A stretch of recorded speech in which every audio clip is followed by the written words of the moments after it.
Congrats on everything, by the way. Congrats on the album. Congrats on the tour. You had a big gig last night at Webster Hall here in New York. I did. How was that? It went great, man. It was, yeah. I didn't know if if you did a country music show in New York, if anybody would come. But we had some people there. It was good. Well, shut up. You used to live here, didn't you, for a little bit? I did. Yeah, I went to acting school here about 20 years ago. Wow. Yeah. And I heard that you were originally you didn't play the guitar. You learned how to play guitar here. Yes, I was a drummer. I started playing drums when I was a kid in church, and turns out it's pretty hard to have a drum set in New York City. Your neighbors almost tend to like yeah. that. So I had to go get a guitar and started playing there. You have a gig coming up this Friday. You're playing Grand Ole Opry. That's right. Well, that's. What more could you?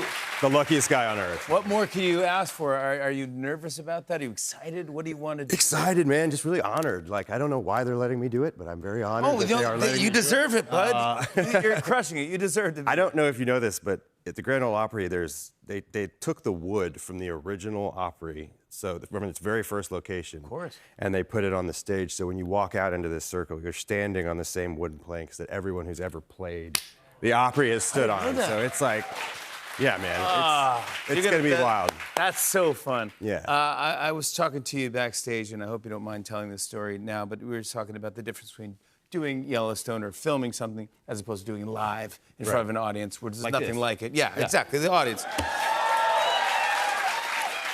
But you told me a story. It's very everything's okay. Yes. But I wanted to just so you know this before we get into the story. Yeah. But do you mind telling that story about doing a live gig and what happened? Yeah, so, of course, you're always thinking before you go on stage, like, what could happen wrong on the stage? Of course. And I'm kind of like, we're playing this big festival, huge crowd. I'm looking around, kind of making sure everybody's vibing, having a good time. And I see this one section of the audience that they are all worried and they're pointing at the ground and something is clearly wrong. So we stop the show, call for the medic. It turns out a guy had a heart attack. Again, from what I know, everything's okay, so I'm not being an telling the story. Yeah. So they bring out an ambulance. They have to empty out this whole part of the crowd. It's like 30 minutes that we walk off stage, and then they come up and they say, "You've got time for one more song." And I'm like, well, I don't really feel like playing music anymore. I think the concert's over at this point. Okay. So I'm like, let's just do the closer, boys. We always close with the same song. Yeah, which is nice of you because the crowd's already there. Yeah, I know. I felt bad. I wanted to kind of give them their money's worth. So we go out, and we're about to start playing the closing song, and I see my manager out the corner of my eye being like, no. The song that we always play at the end is called Ain't Dead Yet. And none of us thought about it. Again, everything's fine. Yeah. Everything, as we know, is fine. So, but you're like, all right, here we go. We got one more. And your manager's like, stop! This is going to end your career right now. It's pretty fun. Do you remember what you ended up doing or no? Yeah, we pivoted. Yeah. We went for an audible. Let's talk Yellowstone. Sunday night was the first of the final 6 episodes, and it was the most watched Yellowstone episode ever. Congratulations, by the way. Yeah, thank you. You're really crushing it right now. Spoiler alert if anyone's out there, but we learned about the death of a major character. Yeah, I'd say so. Yeah. Do I say it? I'm not saying it. I'm not going to say it, right, but yeah. Go watch it. I'm not. Someone mage. He's kind of a big deal. He's kind of the biggest deal. Anyway, we're not going to say who it is. A commercial break will tell you.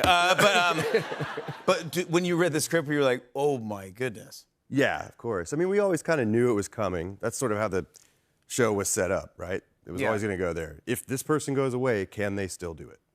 But obviously, it ended up happening in a way that none of us saw coming, and it's very shocking. In the first or second season, we revealed that character was dying of cancer. He had terminal cancer when the show started. Yes. So, okay. Good. We always knew it was something. Yeah. But we couldn't let him go. No. Quick, we needed him around. Oh my goodness! Wait till you see it. But when you get around family and friends and people want to know details, do you have a hard time not telling them what's going to happen with the season, or? I used to, but I kind of figured it out. All I have to say is that I signed an NDA, even if I didn't, and everyone leaves me alone. Wait, did you sign an NDA? No. Oh wow, that's great. I just screwed that up for myself. Because I felt like I was getting in trouble too. Yeah. What's going on with your character? Are you happy with the way Casey Dutton ends? I am, man. I think it's perfect. I think You do? it's, yeah. Taylor knew the end from the very beginning. Taylor shared in the He's brilliant. writes our show.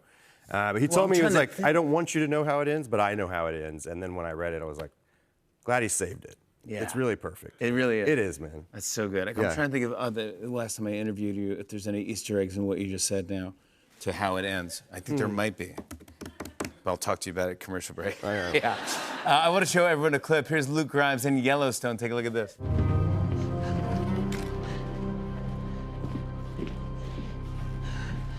Here. Casey.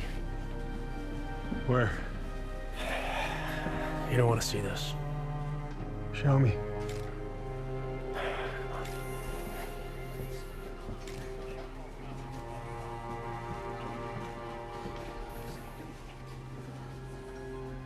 Oh, it's a great show. Luke Grimes, everybody. Yellowstone airs Sunday nights on Paramount Network. Later, Luke will be playing a song from his self-titled album. We'll be right back with Lacey Chabert. Stick around, everybody. Hey, hey.